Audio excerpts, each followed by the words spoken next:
Hi viewers, welcome to Nandini's pantry. இன்றைக்கி நம்ம பேண்ட்ரியில் வந்து சூப்பராக ஒரு டிஃபன் ஐட்டம், ரொம்ப ஹெல்த்தியானது, குறைச்சி இன்க்ரீடியன்ட்ஸ்லேயே டக்குன்னு பண்ணக்கூடியது. குக்கரில் தான் வைக்க போகிறோம். இது வந்து என்ன பண்ண போகிறோம்னா கோதுமை ரவை கிச்சடி. கிச்சடிக்கு வந்து நமக்கு அந்த கிச்சடி பாசிப்பருப்பு தோலோடு இருக்கும்ல, இந்த பாசிப்பருப்பு தான் தேவை. இது நீங்கள் வாங்கி வச்சுருந்தீங்கன்னா இதை அடிக்கடி பண்ணி சாப்பிட்றது ரொம்ப ரொம்ப சுகர் பேஷண்ட்லேருந்து எல்லாருமே சாப்பிட்லாம்.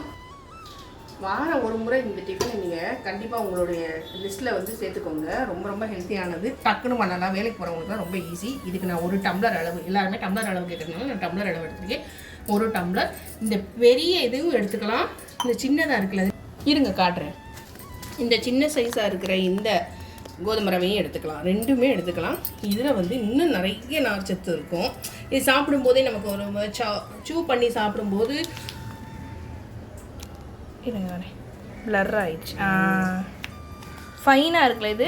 இதையும் யூஸ் பண்ணலாம், இதையும் யூஸ் பண்ணலாம். இதில் இன்னும் டேஸ்ட்டாக இருக்கும். ஏன்னா இது கொஞ்சம் அடி பிடிச்சிருவோம் நம்ம குக்கரில் வைக்கும் போது. இதுனா அது பிடிக்காது. அதாவது கோர்ஸாக இருக்கிறது வந்து அடி பிடிக்காது.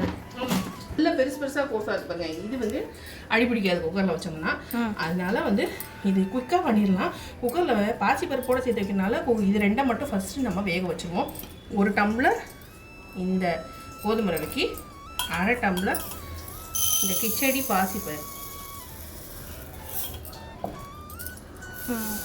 தோலோடு இருக்குது.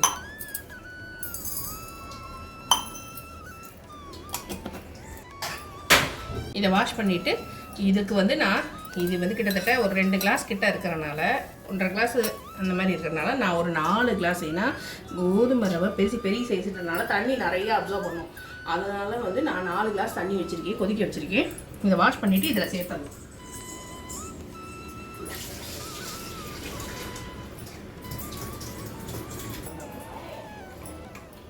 இதை வாஷ் பண்ணியாச்சு. நம்ம இப்போ தண்ணி நல்லா சூடாயிடுச்சு. அடுப்பை இனிமேல் சிம்மில் வச்சுட்டு இதில் சேர்த்தலாம். சாதம் வடிக்கிற மாதிரி தான். ஆனால் நம்ம வந்து இதை தனியாக வடிக்கிறதோ கஞ்சியோ இது பண்ண போகிறது கிடையாது. இது வந்து அப்படியே நல்லா குழைவாக வேகணும். அதுக்காக தான் குக்கரில் வைக்கணும்.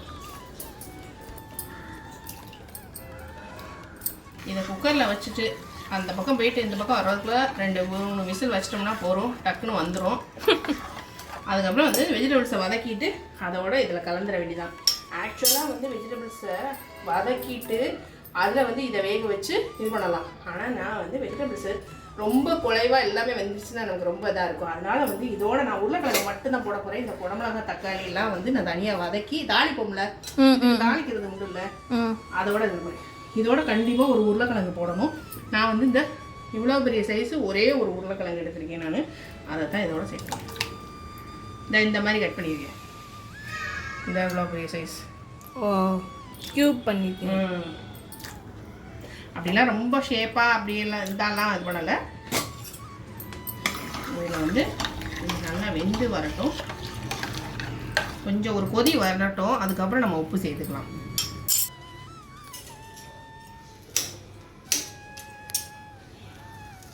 மேடையில் வச்சு நறுக்குறீங்கம்மா, சாப்பிங் போடலாமா? 10 தடவை மேடை அவ்வளோதான் தொடச்சி நீட்டாக வச்சுருக்கேன் நான். அதனால தான் இதில் சப்பாத்தி இட்டுக்கலாம். இவ்வளோ நேரமே என்ன பண்ணுறது, குட்டி மேடையில் நான் எவ்வளோ தான் திங்ஸ் வைக்கிறது.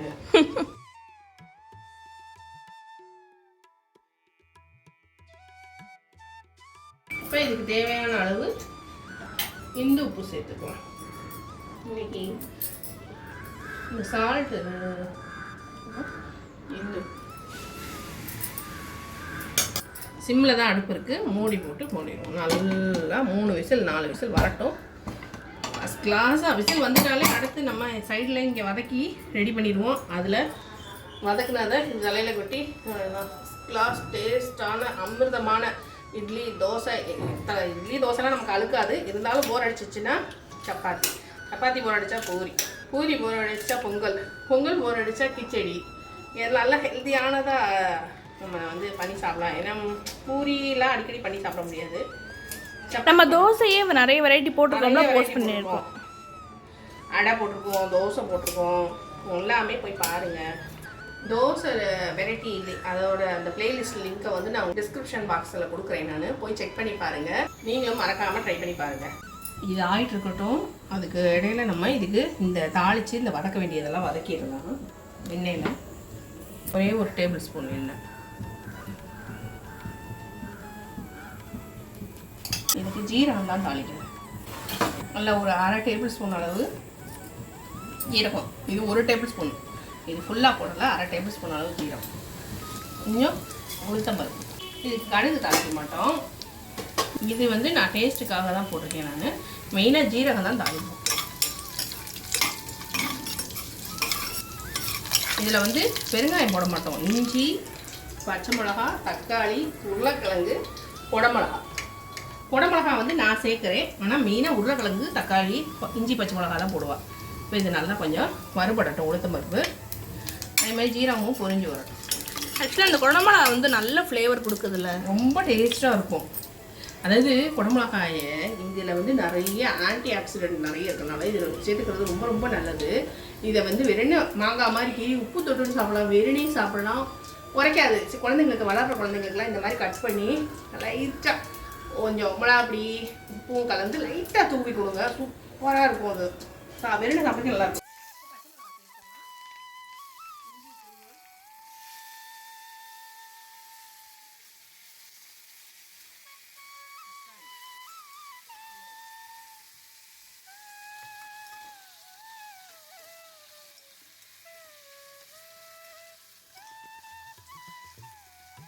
இதில் வந்து நம்ம ஆல்ரெடி கிச்சடி நம்ம வேக வச்சுருக்கோம்ல குக்கரில், அதில் வந்து உப்பு சேர்த்துருக்கோம் ஆல்ரெடி. அதனால இதில் வந்து உப்பு வந்து ரொம்ப கொஞ்சமாக பார்த்து நிதானமாக போட்டுக்கணும். உப்பு, மஞ்சப்பொடி மட்டும்தான் இதில் சேர்க்க போகிறோம். வேறு எதுவுமே சேர்க்க போகிறதில்ல. இந்த பச்சை மிளகா உரப்பும் இஞ்சி உரப்பும் தான் இருக்குது. இந்த நோண்டு உப்பு, குடமிளகாயை சேர்க்கணும்.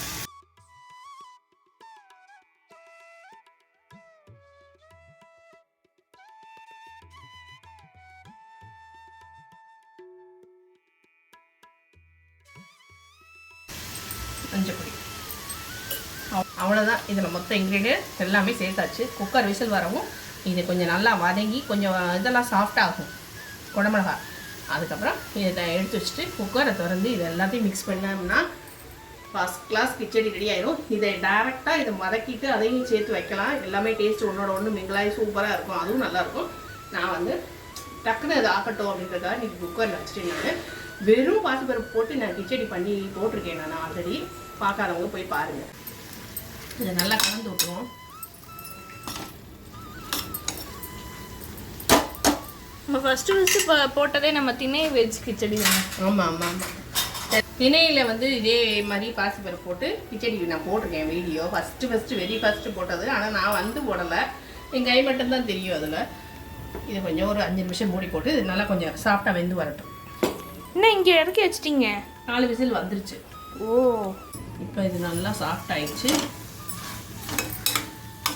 இந்த மஞ்சள் பொடி அந்த ஒரு 2 நிமிஷம் வதக்கினாலே குடமிளகாலாம் டக்குன்னு வெந்துடும். இதுவும் இதில் வந்து நம்ம இது நல்லா இதாக தான் இருக்கணும். இது சூப்பராக வெந்துருச்சு. இது எல்லாமே மாவாக இருக்குது.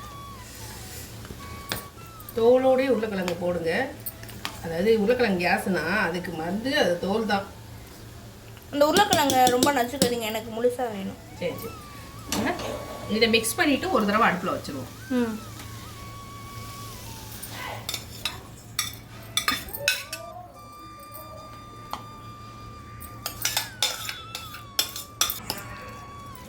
சூப்பராக இதை மிக்ஸ் பண்ணிவிட்டு நம்ம வந்து ஒரு 2 நிமிஷம் அடுப்பில் வச்சு கிளறிக்கலாம். எல்லாம் ஒன்றோட ஒன்று மிங்கிள் ஆகணும். அதுதான் சூப்பராக ஃபஸ்ட் கிளாஸ் கிச்சடி ரெடி ஆயிடுச்சு.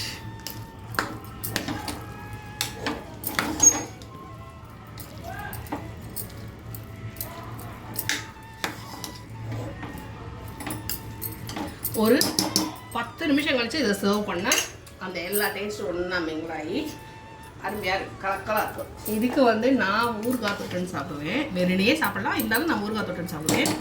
ஒரு சின்ன ஒரு புளிப்புக்காக என் பொண்ணு. ஆனால் வித்தியாசம், தயிர் தொட்டுன்னு சாப்பிடுவோம். அதுக்கு நான் உப்புமாக்கு இதுக்கெல்லாம் தயிர் தான் தொட்டுன்னு சாப்பிடுவேன். உண்மையிலே ரவை உப்புமாக்கெலாம் நீங்கள் தயிர் தொட்டுன்னு சாப்பிட்டு பாருங்கள். உப்புமா பிடிக்காதவங்க சளிப்பு தட்டினவங்க கூட சாப்பிட்ருவாங்க. தயிர் வந்து நம்மளுடைய குடலுக்கு நல்லது. நம்ம உமிழ்நீர் நல்லா சுரக்க வைக்கும். அப்போ வந்து உமிழ்நீர் தானே டைஜஷனுக்கு மெயினானது. அப்படின்னும் போது அது வந்து நல்லா இன்னும் ஆசையை தூண்டும். அந்த டைஜஷன் நல்லா ஆச்சுனாலே தயிர் வந்து தயிர் சேர்த்து சாப்பிட்றது வந்து ஃபஸ்ட் கிளாஸ். நல்ல காம்பினேஷன் தான், நல்லாயிருக்கும். இது ரெடி ஆயிடுச்சு, சர்வ் பண்ணிடலாம்.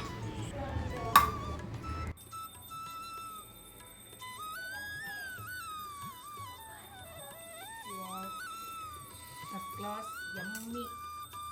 ஸ்டவ் ஆஃப் பண்ணிட்டீங்க.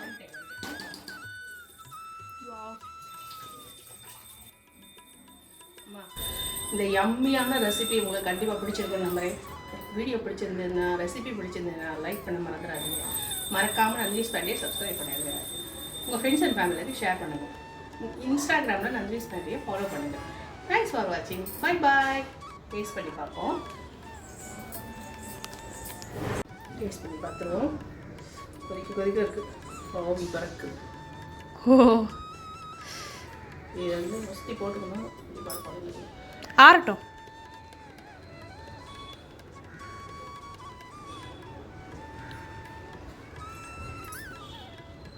உப்புலாம் கரெக்டாக இருக்குது. அந்த தக்காளியோட லைட் புளிப்பு, மிளகாவோட உரப்பு, மிளகாவோட டேஸ்ட்டு அங்கங்கே க்ரன்ச்சியாக சூப்பராக இருக்குது. கண்டிப்பாக ட்ரை பண்ணி பாருங்கள். ரொம்ப ரொம்ப ஹெல்த்தியானது. கண்டிப்பாக இது நல்லா பல்லு முளைச்ச குழந்தைங்கலேருந்து எல்லாருமே சாப்பிடலாம். பாய்.